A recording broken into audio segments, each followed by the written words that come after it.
Hey there, how you doing? Today I want to talk with you about comic book styles. Just picked a few comics that I like and also will help me to expose this concept of styles in comic books, and maybe will help you if you are in the search of a comic book style or something.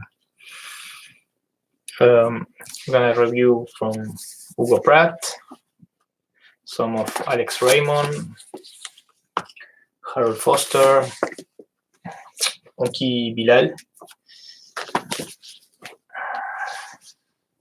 Frank Miller and Sienkiewicz, of course. Also, we have here some of the work of Kazuhiro Otomo Akira, a fantastic Argentinian comic book drawer. Artist is Horacio Altuna.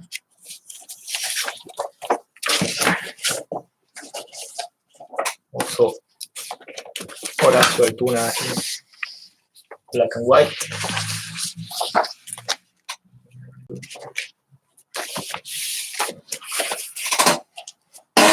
Of course, Jack Kirby.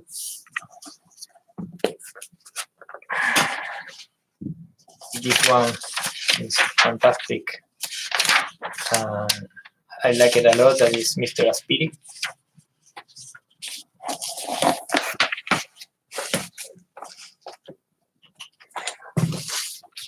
And also the son of Breccia, Enrique Breccia, which is the son of Alberto Breccia, another Argentinian artist. And we have also here Vagabond from Takehiko Inoue, that I like a lot. Well, which will we start right now? The first thing is that if you look at these drawings, you will see something in common and something which is very different. Of course, I will try to explain it drawing with you as long as we are watching these comics. The first thing that you will see in comic book style is that if you read the first comics, like this one from Alex Raymond. Alex Raymond was a gifted guy. He drew all this when he had like 15, 16 years old. It was the first one of Flash Gordon. The drawings are awesome. The way he uses the black and the white, because they had to draw fast. As you can see, they are not doing a lot of background. They are doing just necessary backgrounds in each panel. There are almost no background, but it's white. But if you read it, you don't feel it because it's so well done. All of this is made just because they wanted to draw fast and move along with the story.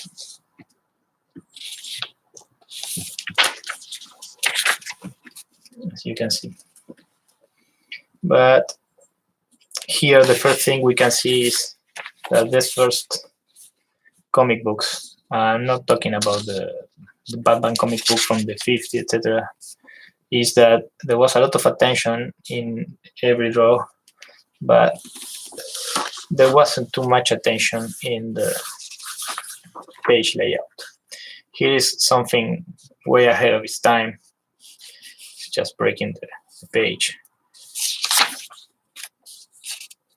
he's having like different kind of sizes in the page layout. Some they were using a matrix, a grid lines, and also changing the way they lay out this approach. But what you will not see here in this kind of drawing, that you will see in more modern books, comic books like Frank Miller books, is the concept of working with rhythm. You see on the panels. Here the panels start to become part of the draw itself. Just create a grid line. Then, because the rhythm of this action and the panels can show you like part of what is happening, like if you are just seeing parts. And then he repeated also. You see here a repetition of the same type of panel on a grid line. And here is another repetition that you can see, but on. And if you are doing a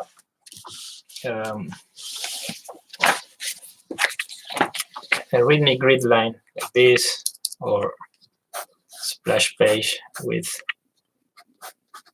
1, 2, 3, 4, 5, etc., what happens inside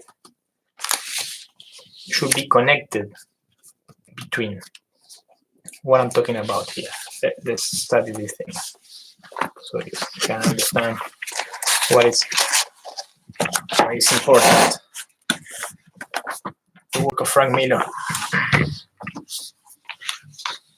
As you can see here, if I pick a ruler, you can see that there is a straight line between this figure and this one, and this one, and this one, and this one.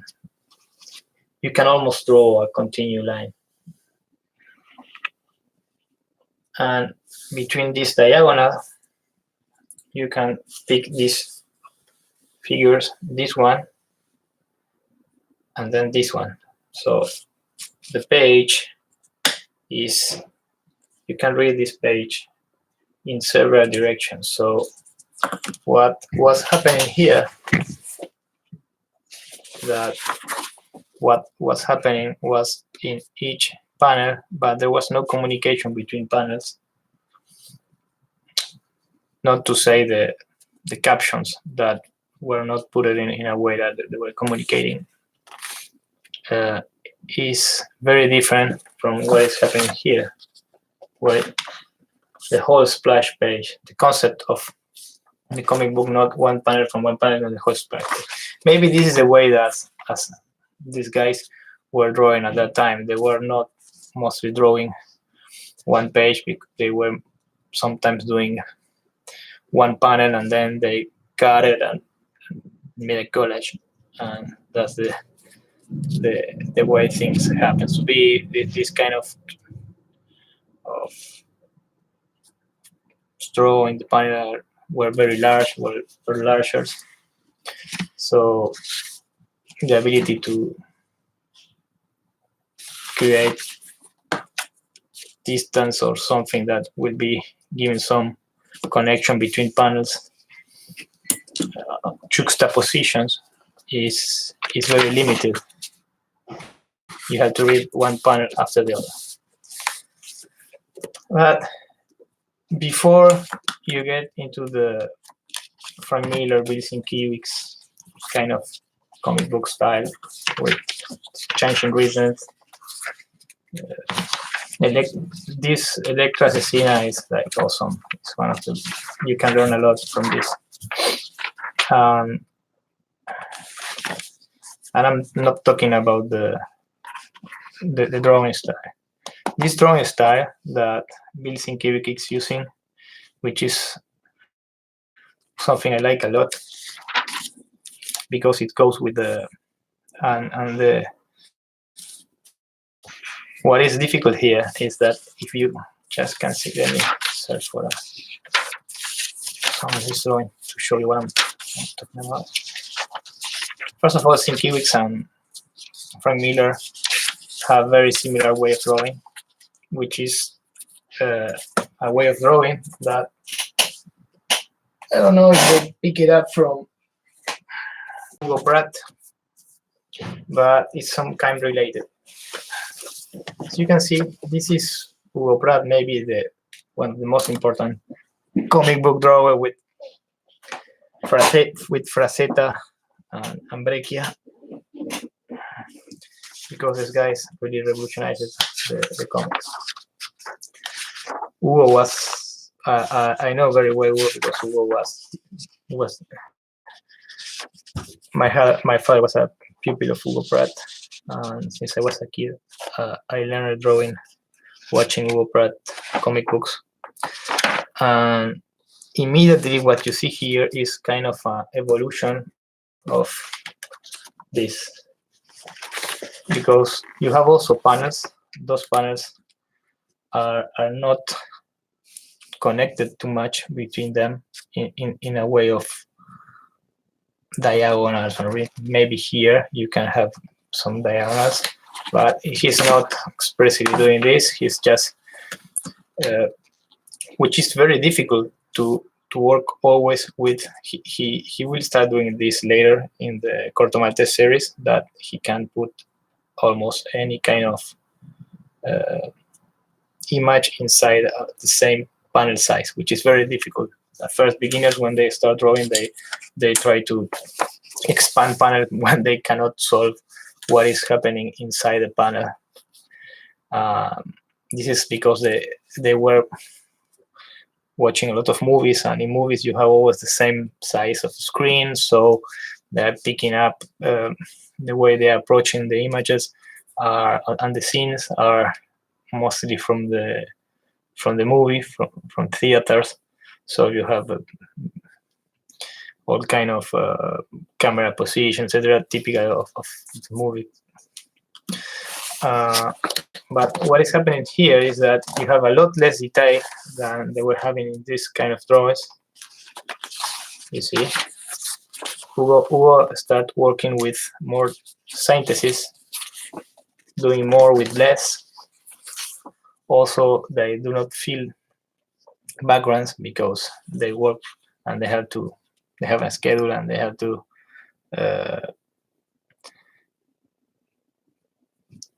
they cannot afford that. And also, if they put too much background, the background will just collide with the figure, etc., and the black and white. What is most important from Hugo Pratt? One of two things. One is the way he was looking at doing a lot with less, with a lot of synthesis, and working with blacks and white on the page, where he puts the blacks in every panel, make the panel very easy to read. And if you see in his evolution, he went from this to this. This one is Jesuita Show. I like it a lot.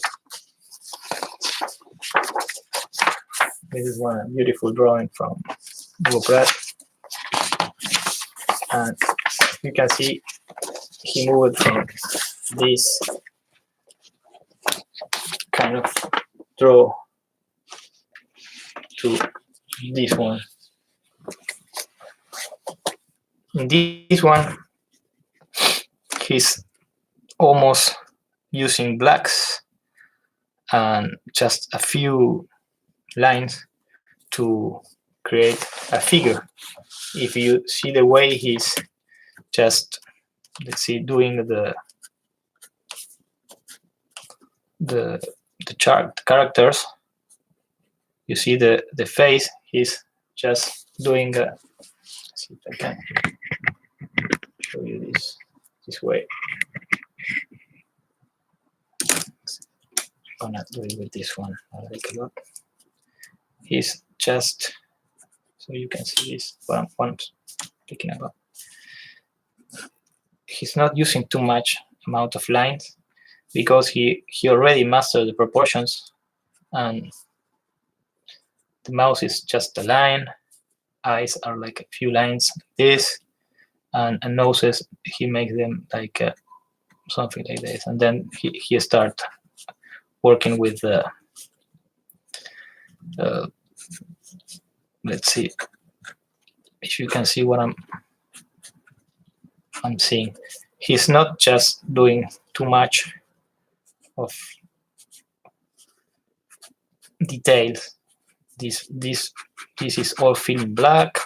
As you can see, he filled it all in black because he's a master in how he put some and this simplicity is compensated with the details he puts on the clothes. If you see Hugo Pratt clothes, he carefully studied the way the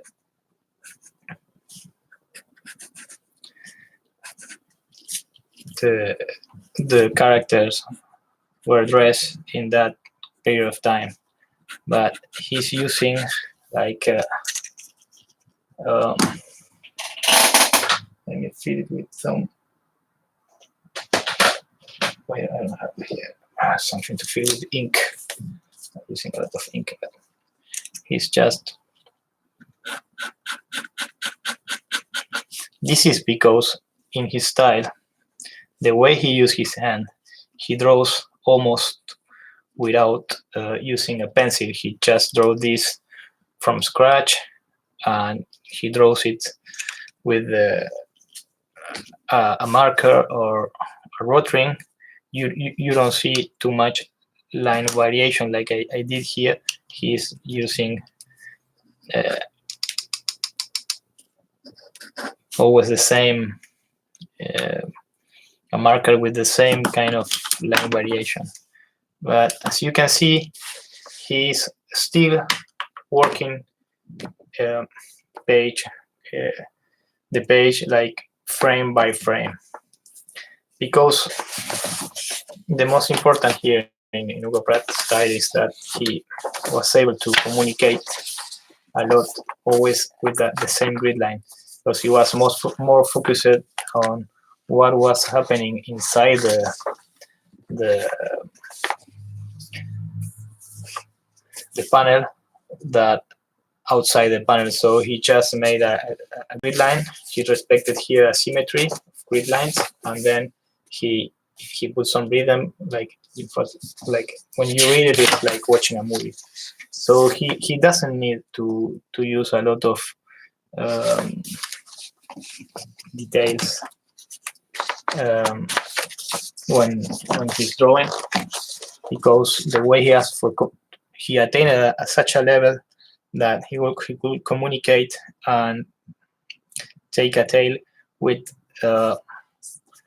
minimalist approach with the perfect proportions, because he developed this way of drawing. He went from drawing faces far more detailed, like this one, to this one. You can see here. So this is for me kind of something when people start drawing comics, they approach a lot the style of Marvel, DC, which I like a lot. It's wonderful, but sometimes they lose track of something very important, which is, let me see here. And I will pick one of the. This thing is working. I'm not using this one.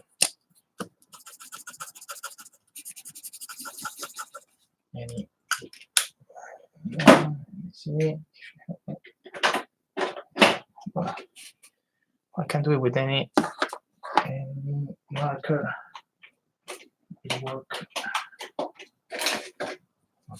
Those ones here. Let's pick this one. Oh shit! I'm drawing my own graphic novel with very with a set of tools, and I'm not using too much the other 100 I have. What I'm trying to show you here is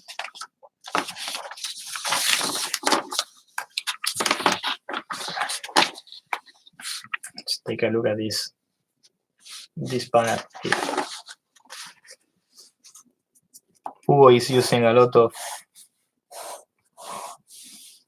movement line, force line. You know, you can see that he approaches this panel this way, and you will almost kind of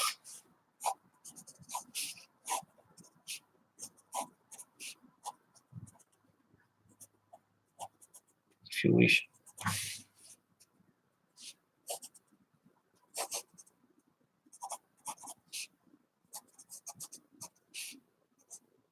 The way here, how he blends the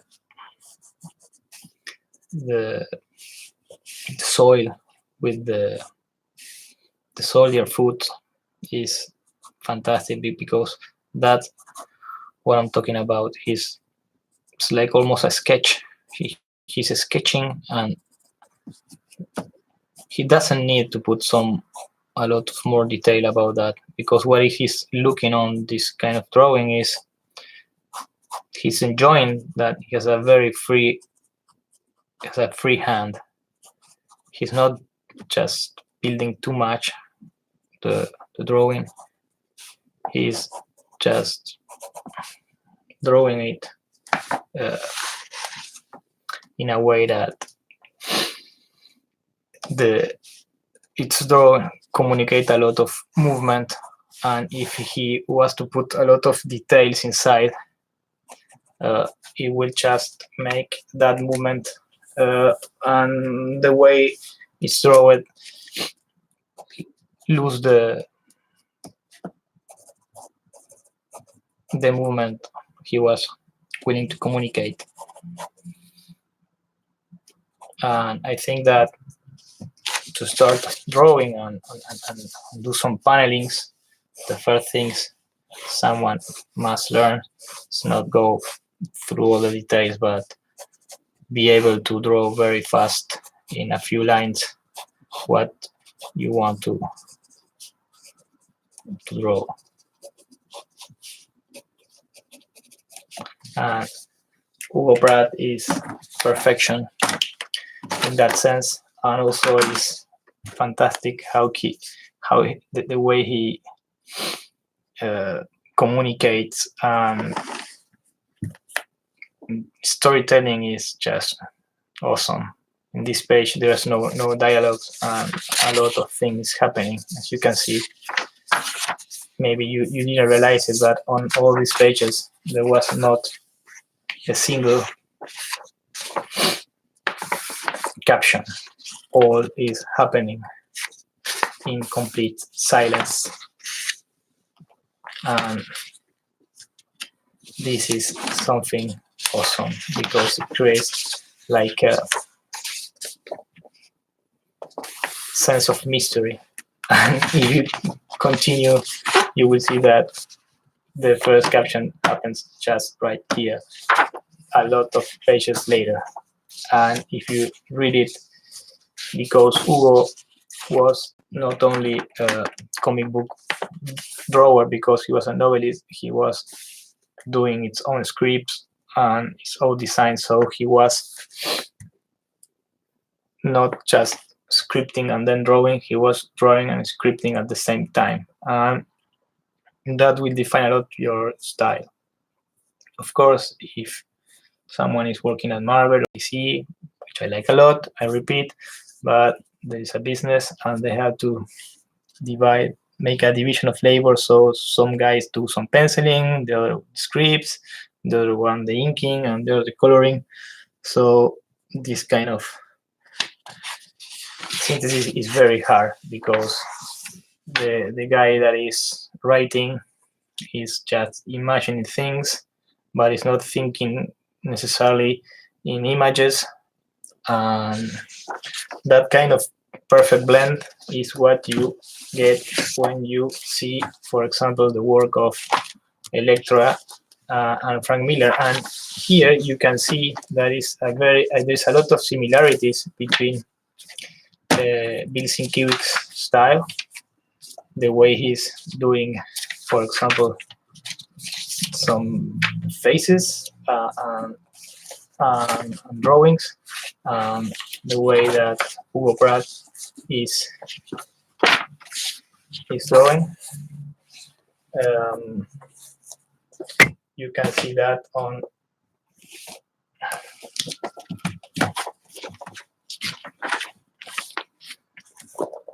so putting a lot of details, faces, etc. is not always the most important thing.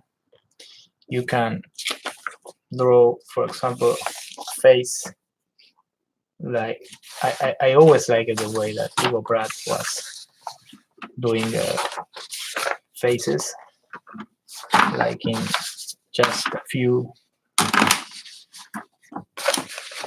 strokes. Like he could, like, you know, you don't need to put a lot of to have a face, to build a face in this type of style. You can see the way he's doing. Let me see. Say one of these ones. He's just doing some, this one, for example.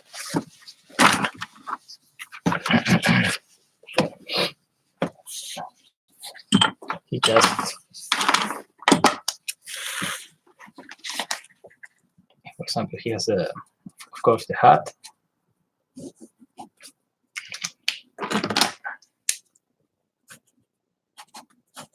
You have the hat here, and then the face is like made in just one continuous line. See, then he makes the ear. Of course, he's like a master of synthesis because he knows exactly the way he must do it. The nose is done like almost like a, and the mouth is like just two lines. You see, but of course, he does it in just one movement. So the way he's, it's very fun to. I think that it's a way very you need to have a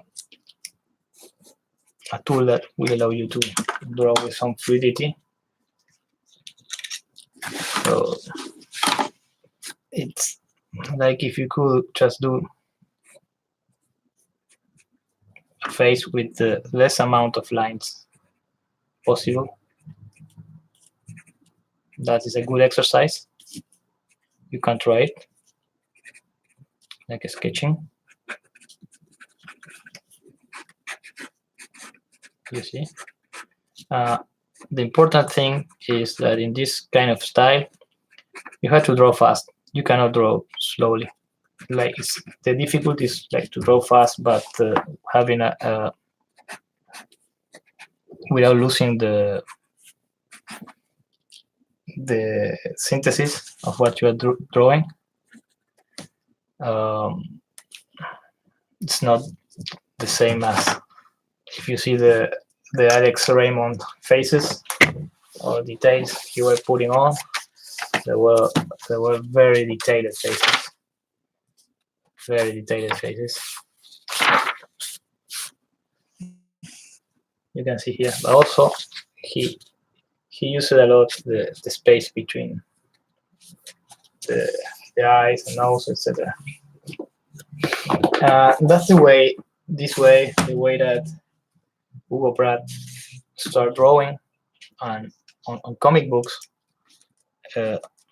influenced a lot people like Frank Miller, This is when I was teaching part of the a few years ago. As you can see, his running is fantastic because the way he worked on all the pages. There is no more one panel independent of the other, but panels are connecting themselves. And if you see, for example, let me search an example of what I'm talking about. So you can see connection between Hugo Pratt and Frank Miller. It's pretty awesome.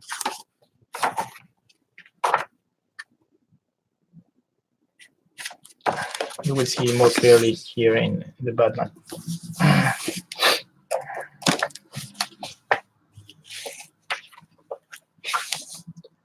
Here it is. This is the way Frank Miller drew in this particular panel Batman. Let's see, this panel is like this, sank, right? So he cut it this way, the panel, put it like this. Here, tank, and then he just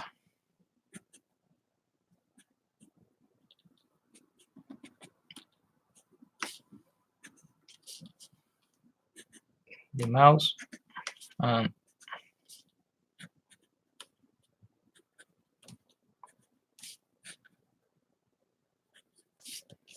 there are not too many lines to draw this face because he doesn't need it. All right, he was just doing the panel with he was drawing here with very few lines. The one that does a lot this is, of course, and that's why they work together, is Bill Sienkiewicz in Electro Assassina. You can see here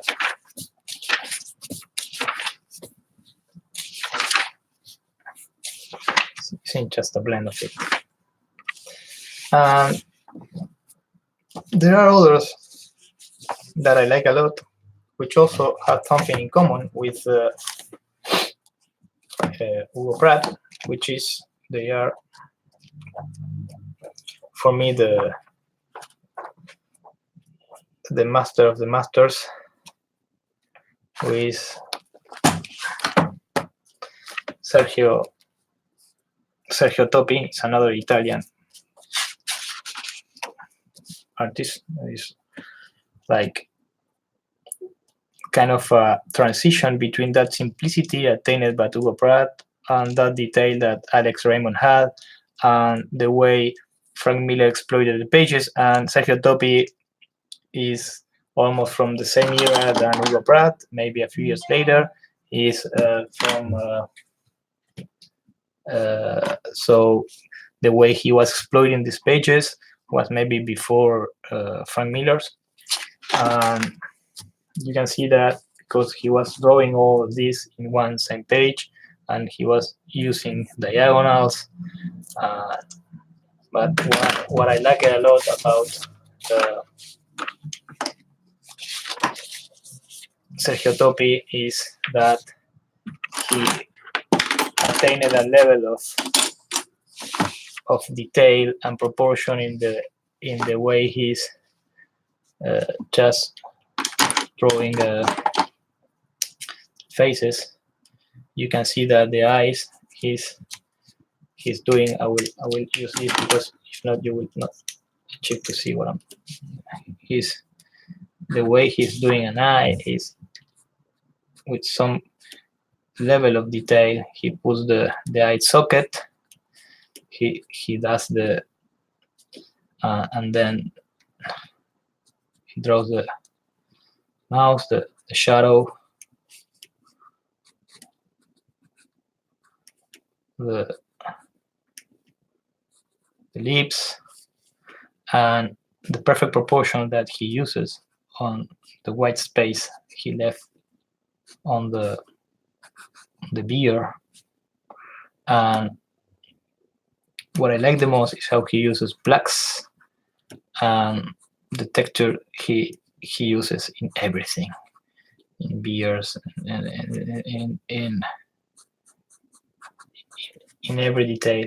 He just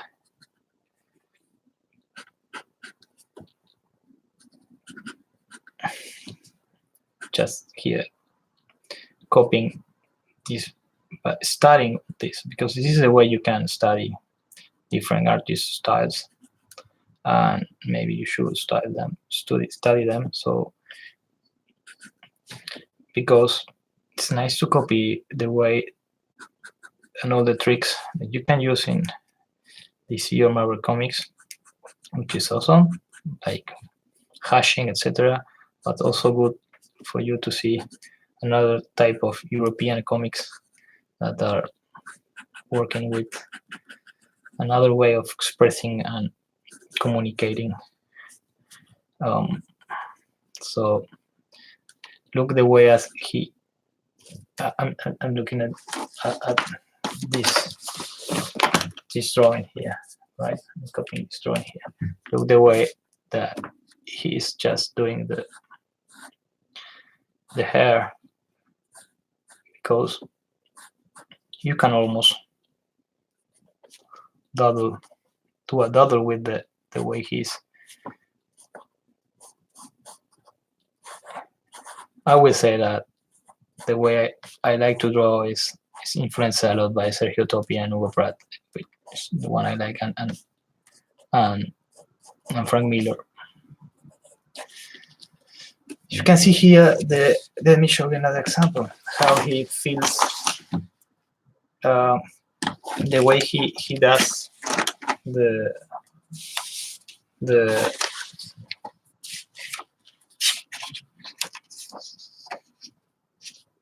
clothes here.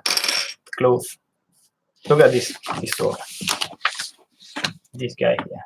Where is this guy here? Let's see if I can zoom in. Let's see if I can zoom in for you. This one. Look the way that Toppi managed to draw the clothes of this guy.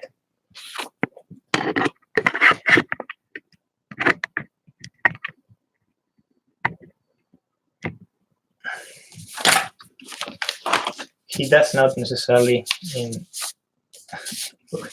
this drawing. I will try to magnify it for you. Let me draw it a little bit. What I like about the drawing, you can see the way he's doing the hands, etc. Is with a very loose hand. He's using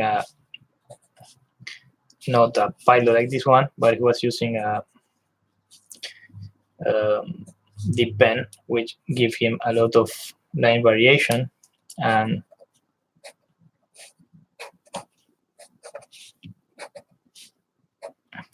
for example, if you can see how he made all this in just one movement, it's fantastic. Once he had plotted the figure, for example, the face here, this guy.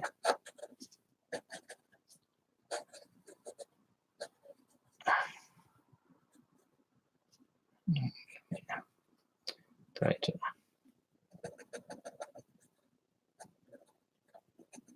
Let's see. There it is. Okay, he started doing what I like a lot from Toppi, which is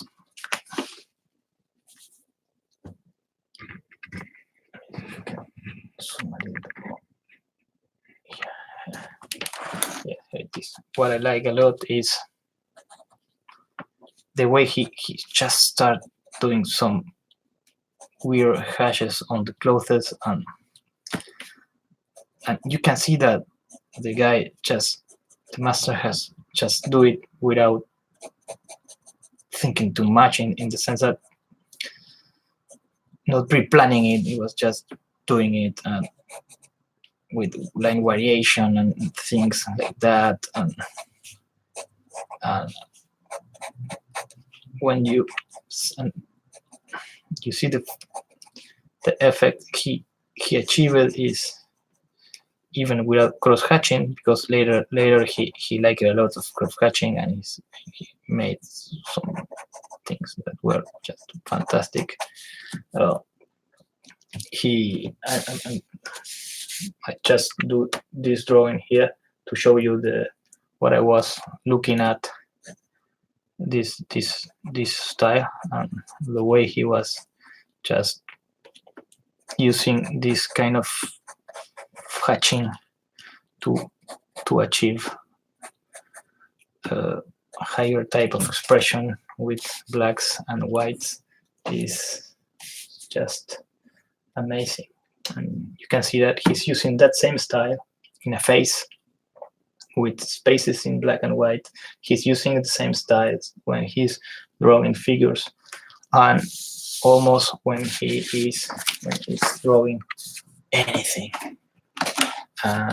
The result is just a masterpiece. Look, for example, when he draws this part of for example, here you have a figure, right? It's a figure here, pim, pim, pim. The guy is just giving him something to drink.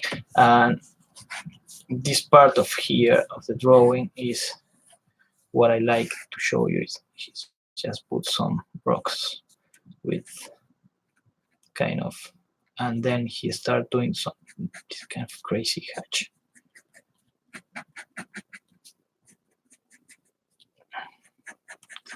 And he puts some blacks, and he does it in such a way that the background also is telling the same as the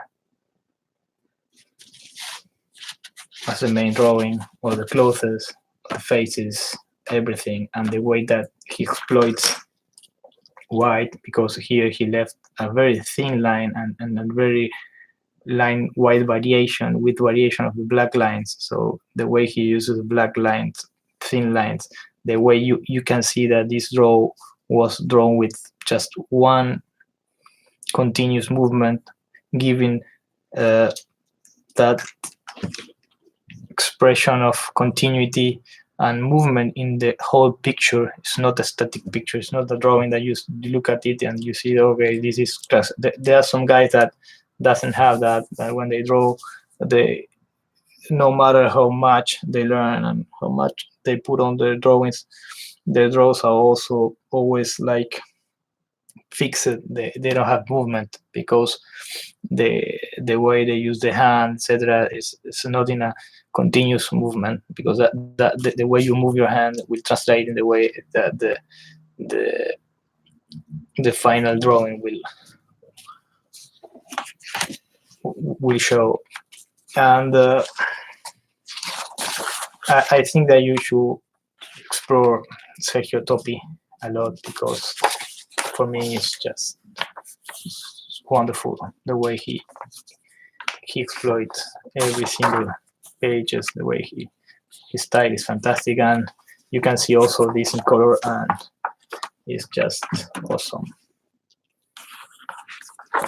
in every single detail.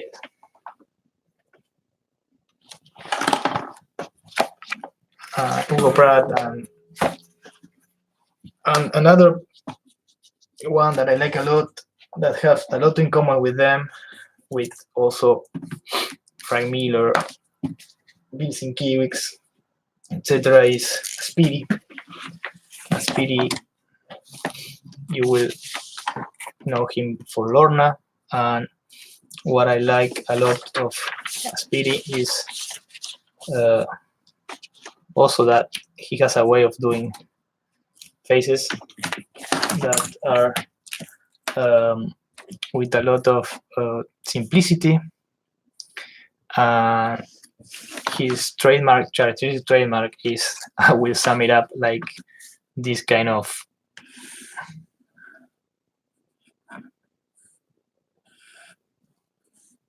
figure. This is the way he always does the hairs, the way that he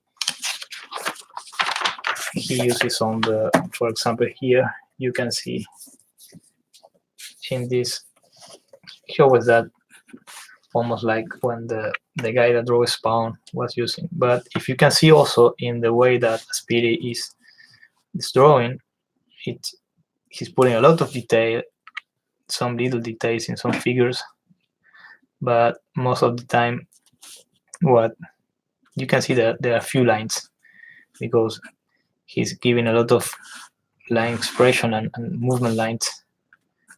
For example, here you have a hand, here hand, you have like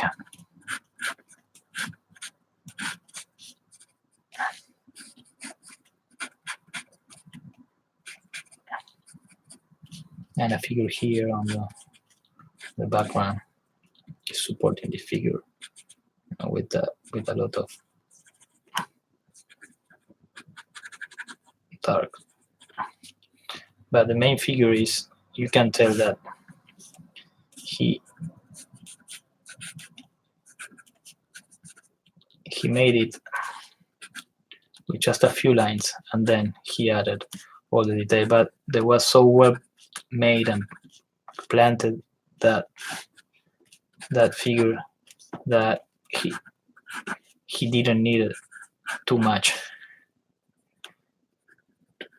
so he can work with aquarellas and all kind of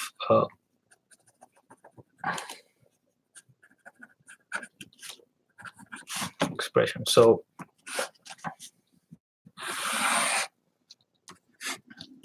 you can see that besides the complexity of the drawings, there's a guy that is working with mechanical pencils or pencils that allow him to draw at that speed and doing those details, as you can see.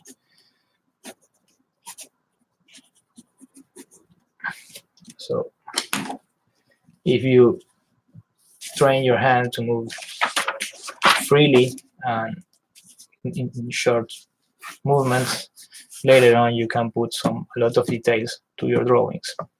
Another thing that you can see is that the way he does faces, for example, here has a lot in common with the way that Hugo Pratt was doing faces. The way also that another one that I like a lot is I'm gonna review it with together with Speedy. Is Enki Bilal. Here it is, Enki Bilal.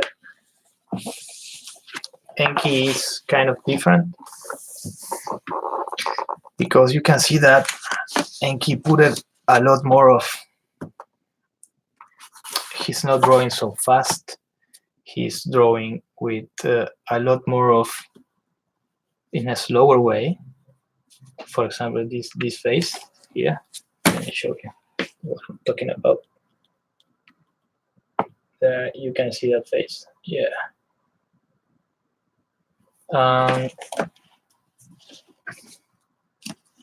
Oh, he's asking me if this is my comic. No. My comic book is this one. This one that you can see here. This is my comic book that I'm doing right now. I'm finishing.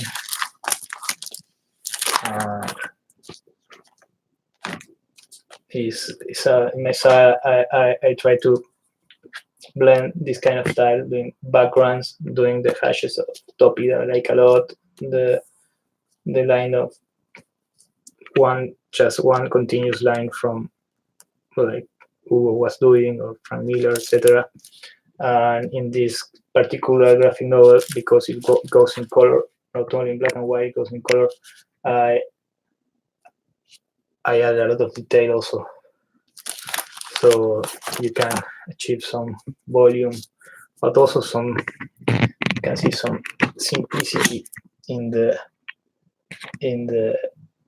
way you are drawing. But I'm not in this episode talking about my drawings. I'm just trying to show you the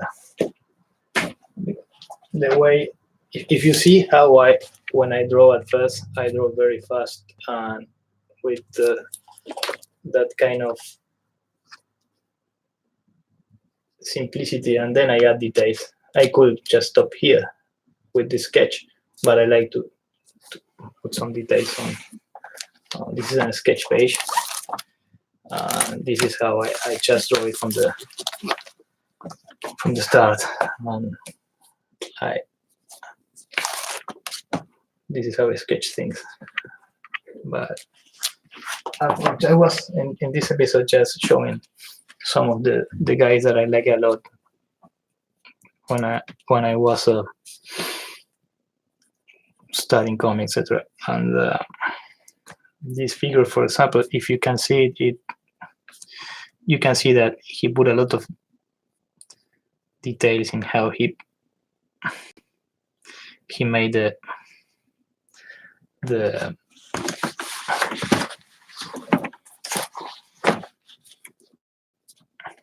riddles in the front and the head. Enki Bilal is something what is in between Hugo Pratt and Toppi, because he's using a lot of details. And for example, a trademark of French comic books is the way they used to hash. They don't hash, they don't cross hatch.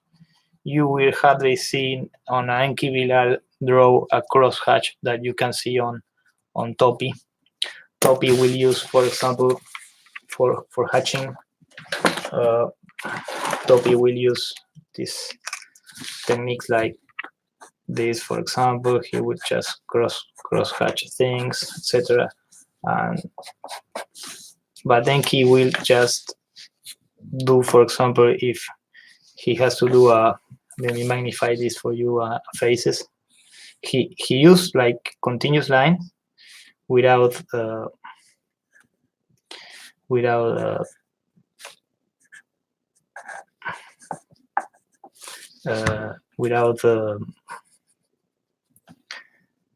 cross hatching and doing a lot of details. But then he just point and straight, point straight, something like that to do this kind of. He uses like little points, and for example, the riddles are made like this way, like this, like little points.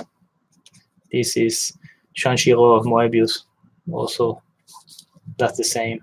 And the way this is because if you doesn't cross hatch your drawings, you get a lot of plasticity in the style. And if you look at Milo Manara,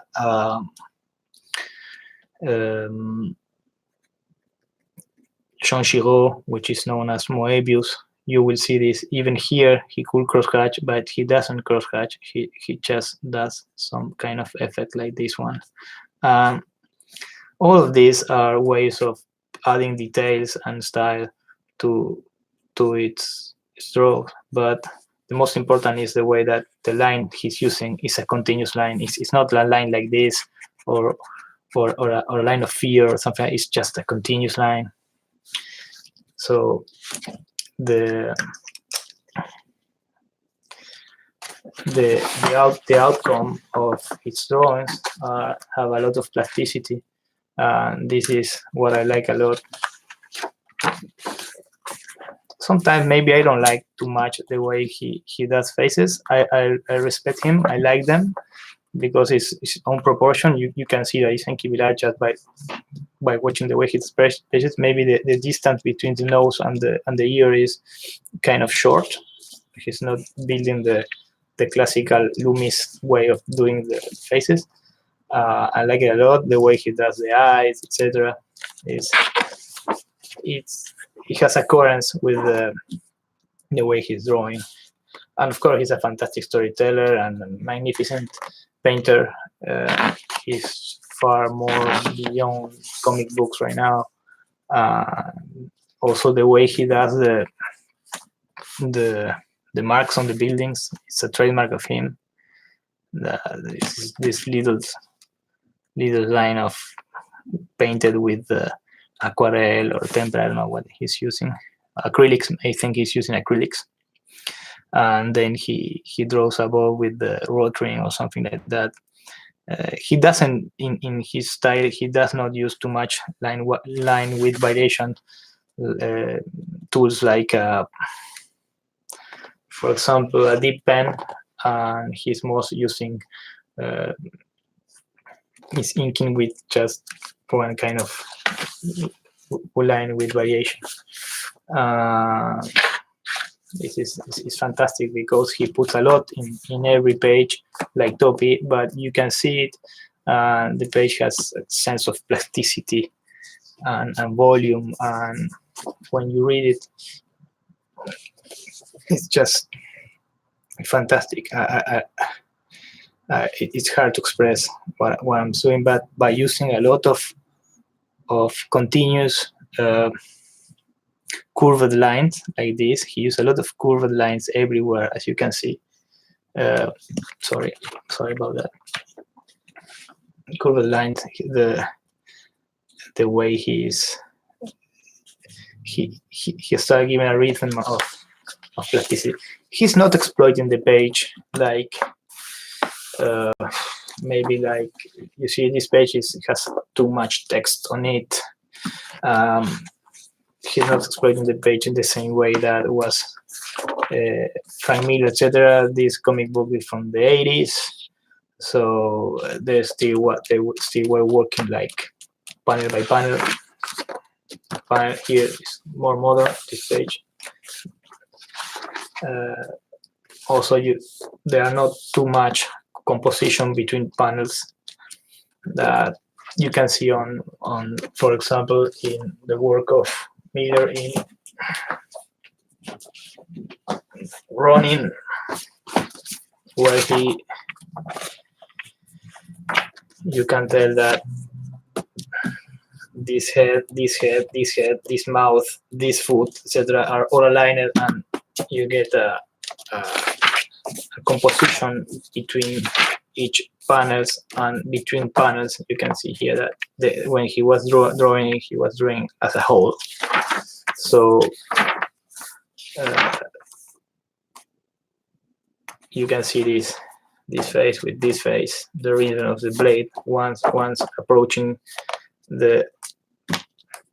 how this figure is in line with the Thor, with these faces, with this knee, and this another face, this one with this one, and with the hand. So you can see that there are some lines that maybe you don't detect, but your subconscious mind will detect it and will see it and will make that juxtaposition of panels will be greater than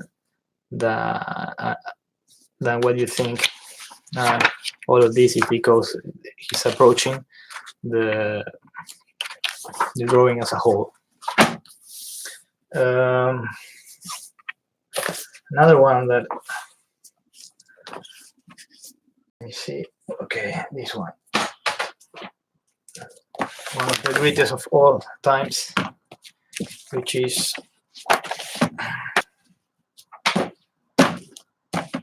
Kirby. Kirby was from another planet because he started giving first of all, you can see that in his pages, he had a stronger composition than other comic book artists for that time. The way he made the figures, they were almost like expressionists. I don't know, like the poses, the proportions, the width of their arms, and they go all in relation to the style. What you will start looking at Kirby is that he's exploding the page in space. Is something very important because you can watch when you are drawing. You can watch your page like something in 2 dimensions, or you can, let's imagine that this is in 3D. This is the table where you are drawing, and this is your page, right? Here, your page. So maybe you can start watching the page like this, or you can start watching the page like if it had 3 dimensions. Let me show you something about that. This is a page, a blank page, and when you approach a drawing, let's suppose that this is the limits of the page. If you start just in your mind watching the page like if it was a 3-dimensional space with some width, you can start not only composing the drawings, composing the panels this way in this first layer, but you can also think on putting some panels in the backgrounds, some panels in between. See, this one is 1, 2, 3, and when you start putting some panels in between, you will start feeling that there's some space here, like around these panels. You can see, and there in those panels, you can put some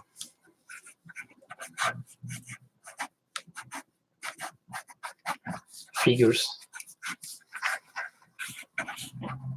You can put a figure here, for example, I don't know, face like this.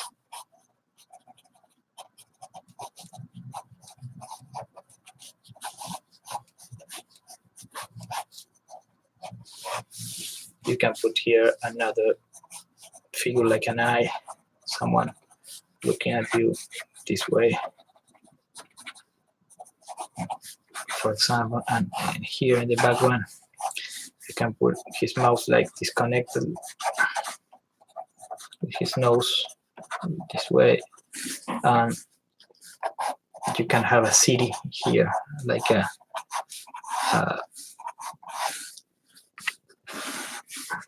so you can exploit the way where is the head, those lines this way, connect with this one, the faces here connect with this one, but also they are connecting in 3 dimension inside the page, and that's what Chuck Kirby was doing when he was doing comics. In every one of these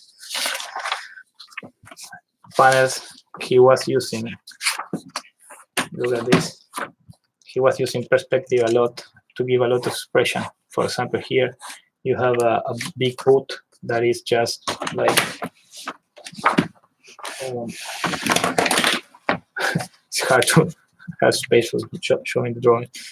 Here you have a boot that is coming this way, so creating a lot of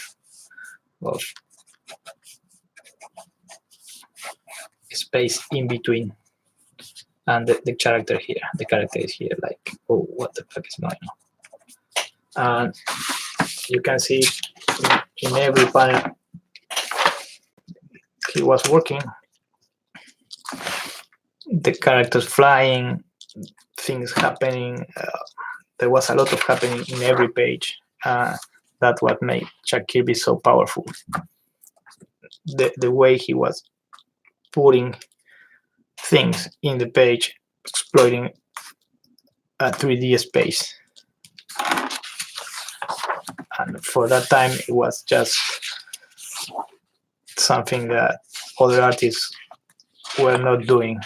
They were not doing this. Like, this is kind of a modern comic, and they all learned it from Jack Kirby, putting figures that popping up from the pages. And always, you can see that it's always he's not approaching the drawing in 2D, but in 3D, going to tier, and with such a force. And that force was given by the proportion of the figures. The head, they were bigger, the hands shorter, the line variation, the way he put this little stroke, they were more black and white than the other ones. And well, of course, the magnificent Jack Kirby characters he was using for giving. So in every page, when you were a kid, you were reading this, and you can see in every page something is happening, and that's part of its style.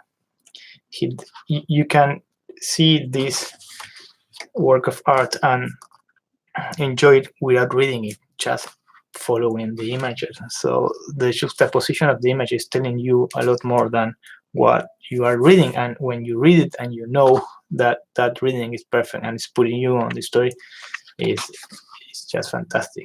Which is always spaces, creating spaces within spaces, and always plotting the page in a 3D way. And he also, in every page he has that kind of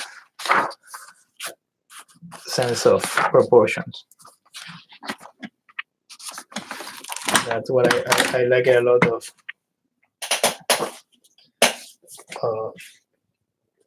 Jack Kirby.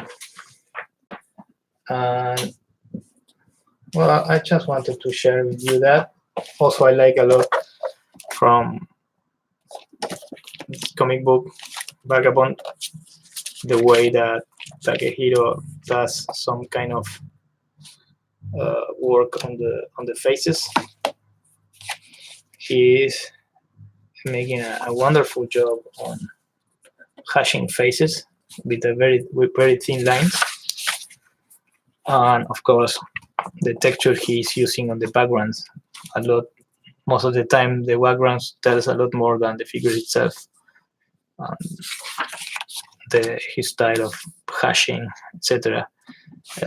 He managed to put a lot of hashing, but the draws are still flexible and with continuity, so they don't stuck with a lot of hashes. And of course, a lot of is happening. Look at this. Look at this job. The way he hashes everything on the background, and the way he's using like cross hatching and hatching just for doing some. The way he hashes this face is fantastic. Let me show you this. This is a lot of like Sergio Toppi was doing in his work when he was working on hashing. Let me see another one. This one I like it a lot, but we're gonna review this one in another episode. Windsor Smith. Yes, this is Barry Windsor. Barry Windsor Smith. Yes. This is Arma X Weapon. It's the first one of Wolverine and the story of Wolverine. The guy that drew this was the guy that did the script. So this, when you read it, you will feel something different than when a guy scripted something and another guy drew it. It's just a continuous, because the guy, the artist was just thinking in images and scripting and blending all together. This makes a lot of difference, but we're gonna cover that in another episode. Thank you for watching. Stay in touch.